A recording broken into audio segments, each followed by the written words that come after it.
മലയാളത്തിൽ നല്ല നല്ല കണ്ടന്റുകൾ വരുന്ന സിനിമകൾ വരുന്ന ഒരു ഇൻഡസ്ട്രിയാണ് മലയാളം. കണ്ടന്റ് വൈസ് ആയാലും ക്രിയേറ്റീവ് വൈസ് ആയാലും കുറച്ചുകൂടെ കെയർഫുൾ ആവുന്ന ഒരു ഇൻഡസ്ട്രി കൂടിയാണ് മലയാളം. പക്ഷെ അതേ മലയാള ഇൻഡസ്ട്രി തന്നെയാണ് ഈ പറഞ്ഞ പോലെ ഒരു പേരിന്റെ പേരിൽ പോലും ഒരു സിനിമ വെളിയിലോട്ട് വിടാൻ പറ്റാത്ത ഒരു അവസ്ഥ ഉണ്ടാകുന്നത്. ശരിക്കും പറഞ്ഞാൽ പുറത്ത് പറയാൻ പറ്റും ഒരു പേരിന്റെ പേരിൽ ഇങ്ങനെയൊക്കെ സെൻസർ കട്ട് ചെയ്യുക, അല്ലെങ്കിൽ ആവിഷ്കാര സ്വാതന്ത്ര്യമുള്ള നാട്ടില് ആവിഷ്കാര സ്വാതന്ത്ര്യം ഇല്ലാത്തൊരു അവസ്ഥയുണ്ടല്ലോ.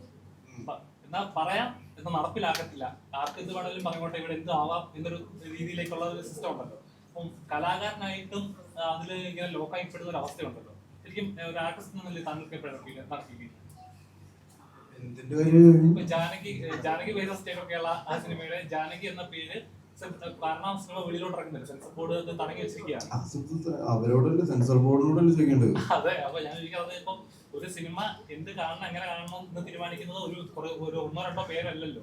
ഒരു തിയേറ്റർ അല്ലെങ്കിൽ OTT പോലത്തെ പ്ലാറ്റ്ഫോംസിലൂടെ എല്ലാവരും എല്ലാ തരം സിനിമകളും കാണുന്നതാണ്. അപ്പൊ ഒരു പേരിന്റെ പേരിൽ, ഒരു മതത്തിന്റെ പേരിൽ അല്ലെങ്കിൽ ഇങ്ങനെ ഒരു പേരുണ്ട് അതുകൊണ്ട് ഈ സിനിമ വെളിയിൽ വിടരുത്, അല്ലെങ്കിൽ പേര് മാറ്റി. ജാനകി എന്നുള്ള പേര് ഏത് മതത്തിന്റെ പേരിലാണ്? സീതയുടെ പേരിലാണ്.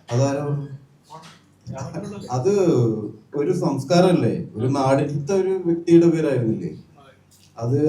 ഈ സീത ഹിന്ദു ആണെന്ന് പറഞ്ഞിട്ടുണ്ടോ എവിടെയെങ്കിലും? അല്ലെങ്കിൽ ജാനകി ഹിന്ദു ആണെന്ന് പറഞ്ഞിട്ടുണ്ടോ? ഈ ഇന്ത്യയിലുള്ള അല്ലെങ്കിൽ ഈ പ്രദേശത്തുള്ള ക്യാരക്ടർ അല്ലേ? അല്ലെങ്കിൽ ഒരു വൈഫ് ഓഫ് രാമ. ഹിന്ദു നദി സംസ്കാരം എന്നാണ് പറയുന്നത്, സംസ്കാരമാണ് ആക്ച്വലി. എന്ന് പറയുമ്പോൾ എല്ലാവരും പറഞ്ഞത് ജാതി മത വർഗ നിറ വ്യത്യാസമില്ലാതെ പറയേണ്ട കാര്യങ്ങൾ പറയാനായിട്ടുള്ള ഒരു കലാരൂപമാണ് സിനിമ എന്നൊരു ഇതുണ്ടായിരുന്നു. അപ്പൊ അതിന് പോലും ഇങ്ങനെ ഒരു വിലക്ക് വരുമ്പോ അവര് സെൻസർ തരാൻ പോകുന്നില്ല, അല്ലെങ്കിൽ ഈ പ്രശ്നങ്ങളൊന്നും തീരുന്നില്ല. നിങ്ങള് വെറുതെ